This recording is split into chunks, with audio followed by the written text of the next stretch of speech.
Hey y'all, it's Bo again, Turo Journey, coming back at you with another video. This is going to be a quick video. It's going to be on this topic of buying salvage title vehicles. Sorry about this. Gotta get this fixed up. But I'm glad that you guys are here, and hopefully I can give you some insight and some information on certain vehicles that you may be scared to purchase just because you guys have probably been told from your past that certain vehicles are not good to buy because this, because that, yada yada yada yada, etc. But today I'm just going to really talk to you about buying salvage vehicles and what I think on buying salvage vehicles, because everybody has different thoughts about it. Some people may have gone through different situations, but I'll tell you guys how to properly purchase a salvage vehicle, especially if you're going to be going through me, because I am the auction guy. So let's talk about the subject. All right, so auction. When you go to auction and you see certain vehicles, they have so many different titles, so many different brandings, as they say. So from the very best, which is a clean title, salvage title, clean title, rebuilt title, salvage title, destruction, and non-rebuildable, stuff like that. So I'm talking about salvage vehicles that can be rebuilt, and whenever you buy a car that is a rebuilt title, if it drives good and everything is perfect, and you don't notice too much, or you don't notice any discomfort or any, I shouldn't say discomfort, anything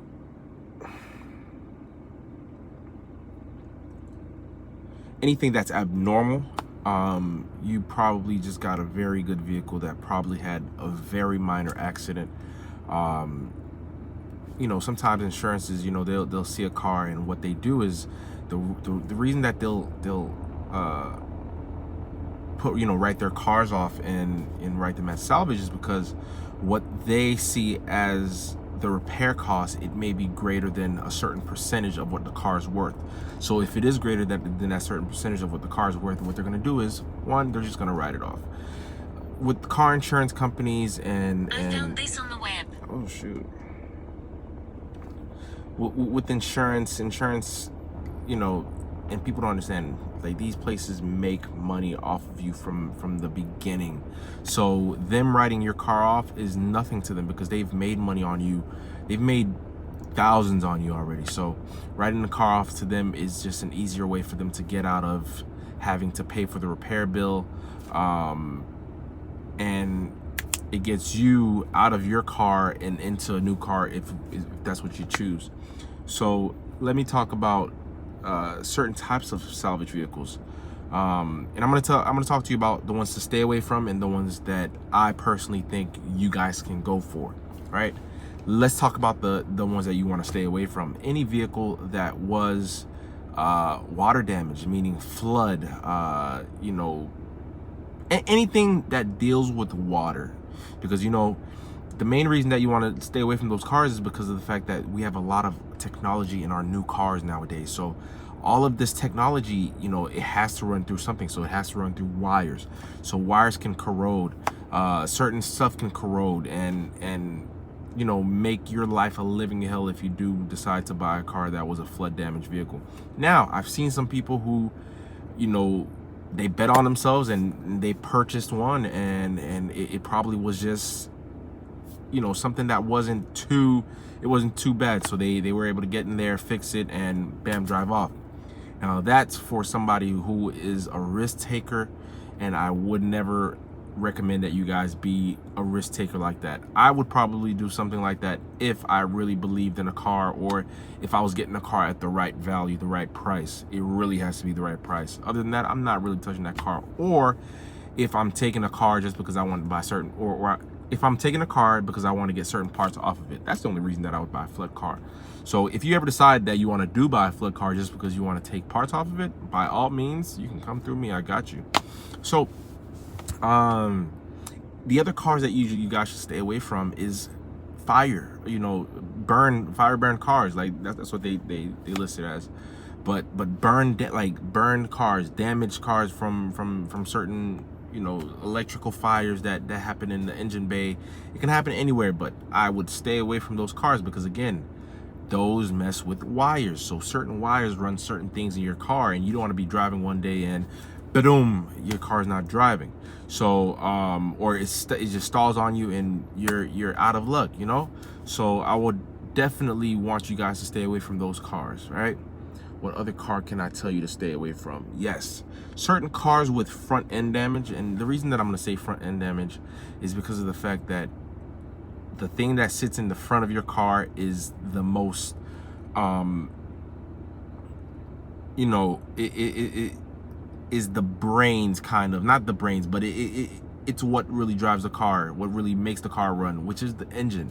So any vehicle that had like a head-to-head collision with something where the front is all jacked up, you want to stay away from those. And the reason that you want to stay away from those is because of the fact that that could have triggered, or that could have impacted. Let's start with your radiator. Let's start with hoses that are in the front, something that you may not see while you're fixing the car, or something could happen in at the back of the engine.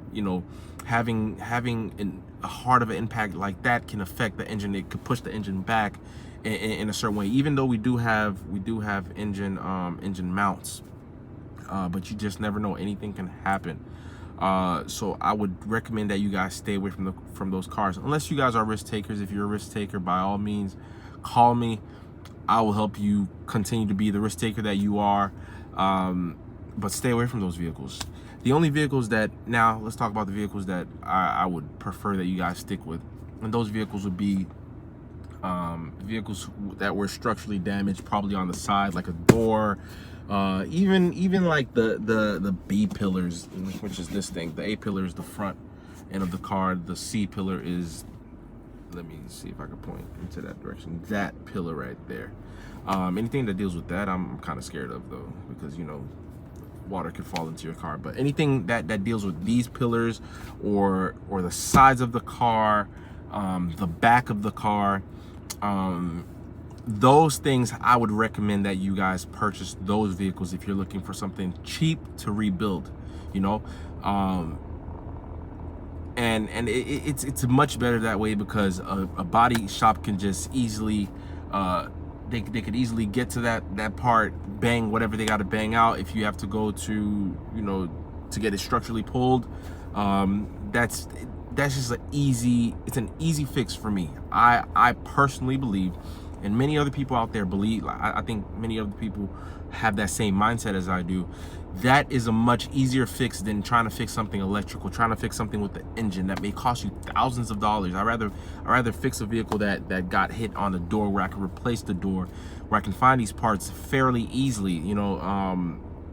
So buying a vehicle that has any impact to the sides, it has to be reasonable. So something that could be fixed, and most vehicles can be fixed, as long as it hasn't really damaged the vehicle to the point where the vehicle is kind of collapsing in the middle.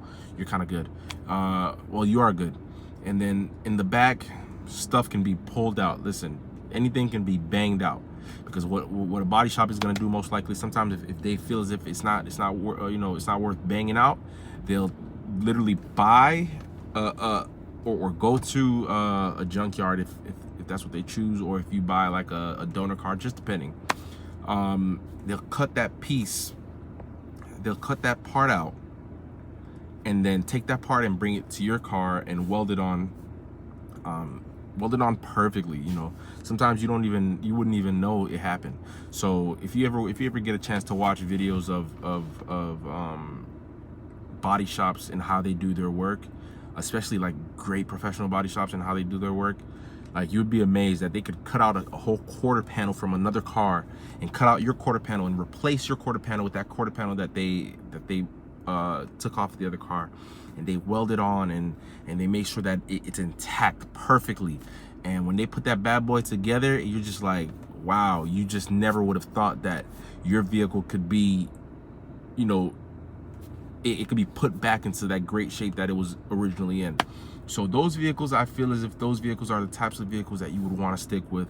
And I know for Florida, because I live down in South Florida, the cost to you know, after you get done buying these vehicles from auction, because we buy the vehicle from auction, depending on where the vehicle is. If it's in South Florida, I can go pick it up for you, or if it's in like another region of Florida, it really depends. I can do the best that I can to help you pick that vehicle up. But if it's in another state, we'll work out, you know, how much it's going to cost for shipping, and then we'll chat about that from the beginning. And then once the vehicle comes down here and you start, you know, depending on if you have a body man, you get your body man to do the work, and we can handle the process of doing the rebuild, getting the rebuilt title over to you. So the process for that, I believe the fee is $350. If I'm incorrect, I'll probably write in the description the correct fee. But after you completely fix up your car, you take it to an inspection. They inspect the car. They're gonna ask for like receipts for certain things that were done to the car. Yeah, they're gonna ask for those receipts just to make sure that you did rebuild the vehicle. They want to see that proof. And once they do their inspection, they're gonna give you a rebuilt title, and you basically have a brand new looking vehicle that probably had a fender bender, and you got it fixed professionally, and it's way less than you would have paid for one right at a dealership, right? So excuse me, yeah, that one was coming. I don't know if you guys saw that. So yeah, like, and I promise you're gonna end up paying way less than you would have paid for a clean title vehicle. And I only say, you know, I'm only talking about these salvage and rebuild title vehicles for people who really don't care for, you know, they don't care about what other people think about their vehicles. You know, a vehicle is a vehicle, no matter what. If it drives, if it gets you from point A to point B without giving you any issues, these rebuilt vehicles can give you the same lifespan as a clean title vehicle. Trust me when I say this. These vehicles can do this for you. So yeah, you know, take what I just told you. You know, if you want to research about it, do your due diligence. I wouldn't just tell you to do something without me actually telling you to, you know, do your due diligence and check up on these things to see if it's legit. So if you feel as if you're ready to purchase a vehicle and it doesn't necessarily have to be a clean title vehicle, I can definitely help you find those vehicles, which are salvage vehicles, which have, you know, minor to, you know, it really depends on the damage, but I will let you know exactly what damage it has, and if it's something that I see that has a potential of being rebuilt. You know, once I see that it has a potential of being rebuilt, I'll let you know, and then we can make, you know, we can do the deposit so that we can start bidding on the vehicle for you, or just outright purchasing the vehicle for you, and then we continue to get the vehicle rebuilt. If you choose to get it rebuilt with someone else, that is totally up to you. And we just want to get you on the road with a nice vehicle. It doesn't have to be a clean title. A rebuilt title is just as great. So if you thought this video was very, you know, had a lot of information for you, and if you learned something new today, just comment, I learned something new. Just comment it down below. Just say, I learned something new. I want to see what you guys, you know, I want to see if you guys have learned something. So I'm going to try to keep pushing out these videos for you guys to keep you educated on certain vehicles from auction, just auction in general. And I should be starting to vlog soon. I'm not going to give you guys a date yet, because I do love cars and I love car content. I watch a lot of car content myself, so I want to get myself into that realm also, with my cars, you know. So very soon you'll start seeing me, you know, do a vlog here and there, and to potentially continue to push and and put more content out there. Hopefully, you know, I can get to a point where I'm grinding to the point where I'm pushing out 2-3 videos a week. Right now I'm doing the best that I can, and I just want to get that information out to you guys. So I appreciate you guys taking your time to watch this video. I appreciate you guys taking your time to learn something new today. And if you choose to do business with me, just remember, you can email me at torojourney@gmail.com, TUROJOURNEY@gmail.com, and we'll get this thing started, right? Or you can follow me on Instagram, bdez.music, BDEZ.music, I believe. I'll link it if I wrote that a long time ago, but I'll link it down in the description below later on after I post this video. So if you know, thank you guys again for watching this video, and I hope to see you again. All right, cool.